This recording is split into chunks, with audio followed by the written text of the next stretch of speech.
Hi, this is Robert Wilkins, your BT dispatcher, bringing you domestic and international news that can affect our daily lives. Today, from the New York Times, the focus is on aid to Gaza. Headlines. Germany says it will suspend military exports to Israel for use in Gaza. The move followed weeks of debate over the reports of hunger in Gaza, but it was precipitated by Israel's decision to expand military operations there. Chancellor Friedrich Merz of Germany last month, he said the country would stop exporting weapons to Israel that could be used in the Gaza Strip. In the New York Times, the story was written by Stephen Erlanger, and it reports, critical of Israel's intention to occupy more of Gaza and under pressure from the center-left coalition partners, Chancellor Friedrich Merz of Germany said on Friday that Germany would not authorize any exports of military equipment that could be used in Gaza until further notice. Given the history of the Holocaust, Germany has made Israel's survival one of its own basic principles of state. Mr. Merz, a conservative, made support for Israel's a bedrock of his campaign. So Friday's action is a significant step and break with the post-war past, even if it is not expected to decisively affect the Gaza war. The decision followed weeks of debate inside Germany about how to respond to critical reports of widespread malnutrition and even starvation in Gaza. But the move was precipitated by the Israeli government decision early Friday to escalate its military activity in Gaza. In a statement, Mr. Merz said, the even harsher military action by the Israeli army and the Gaza Strip, approved by the Israeli cabinet last night, makes it increasingly difficult for the German government to see how these goals will be achieved. But when we look at the pictures, the videos of the starvation, the devastation, and we understand what occurred that brought this about when Hamas attacked Israeli young adults, mostly on Israel's soil, that started the war. But boy, you're talking about the way imbalance here. But let's read further. As Germany has done previously, Mr. Merz emphasized that Israel has the right to defend itself against Hamas terror, that Hamas must not play a role in Gaza's future, and that the release of Israeli hostages and a ceasefire are our top priority. He again urged that Israel desist from annexing any further territory in the West Bank. But the chancellor also understood that Israel must provide for the nutrition and health of Gazans, saying that having decided on a further offensive, the Israeli government bears even greater responsibility than before. Mr. Netanyahu, after an evening phone call with Mr. Merz, issued a statement regretting the German action. Instead of supporting Israel's just war against Hamas, which carried out the most horrific attack against the Jewish people since the Holocaust, Germany is rewarding Hamas terrorism by embargoing arms to Israel, he said. Germany is a close ally of Israel and feels a special responsibility for the survival of the state after the crimes of the Holocaust under the Nazi regime. Germany has refused to recognize Palestine as a state before it comes into existence, as has the United States, rejecting the views of France and Britain that such recognition would advance the prospects of a two-state solution. Germany believes instead that such recognition only hardened Israeli resistance to the ideal. But Mr. Merz has come under increasing political pressure from the coalition partners, the center-left Social Democrats, to act more firmly on Gaza. They have called for halting or limiting weapon deliveries to Israel. They also want Germany to support at least a partial suspension of the European Union's association agreement with Israel. which allows for cooperation in technology, cultural, and other areas. But his party's political siblings, the Christian Social Union, has been loud in demanding that Germany continue forthright support of Israel and Mr. Netanyahu. Germany is the second largest supplier of military equipment and arms to Israel after the United States, with about a third of Israeli imports, according to figures from the Stockholm International Peace Research Institute. The main imports from Germany are frigates and torpedoes, the Institute said, which are unlikely to have much use in Gaza.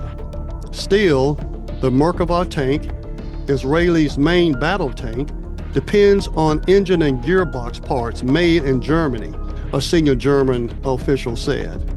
Though the monetary value is not large, the parts are important, the official said. Still, the quick German response will be felt in Israel and is likely to be followed by other countries. Foreign Minister Casper Veldkamp of the Netherlands said on X that Israeli escalation in Gaza would intensify suffering and not bring home the hostages.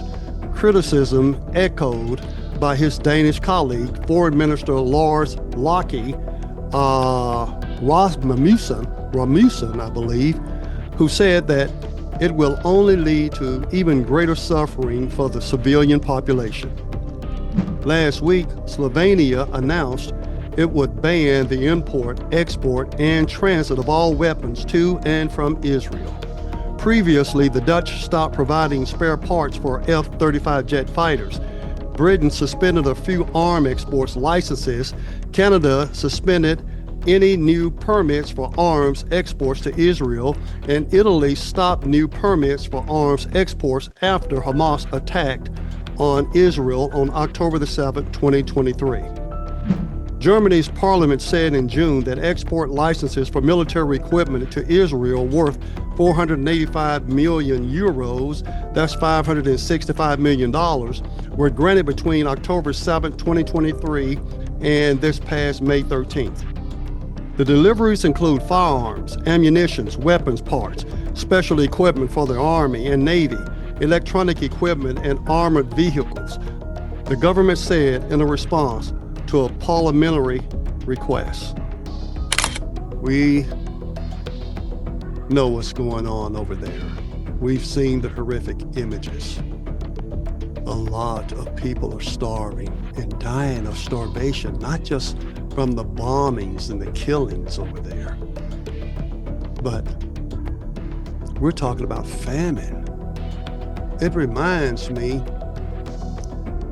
in the good book where it talked about the last days will be wars, rumors of wars, earthquakes, diverse places, famines. It talks about the lawless one be leading many astray. When we look at Ukraine, and now we look at Gaza, and I know they will say, hey, but these are not the same. We're at a time right now like it's never been in our lifetime, because we have the weapons that can destroy the world.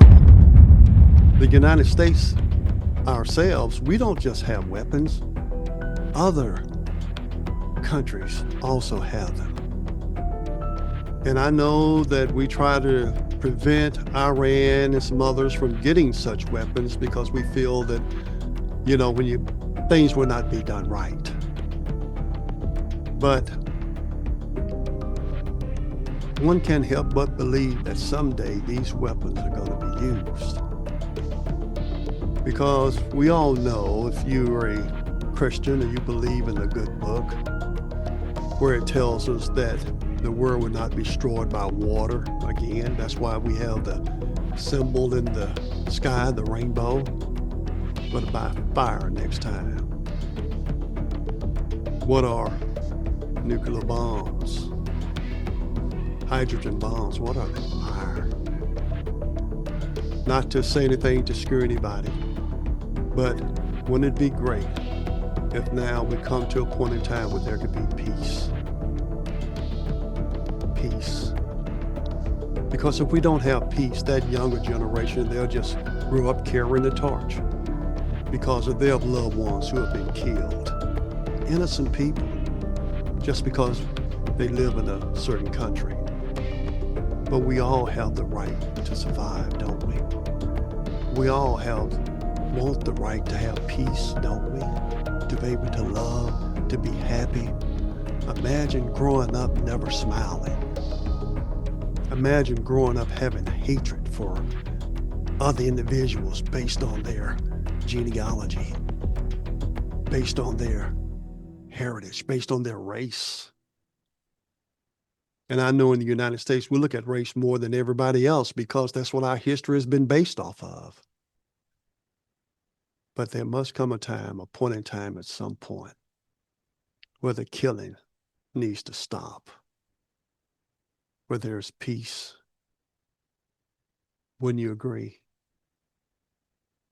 Robert Wilkins, your BT dispatcher.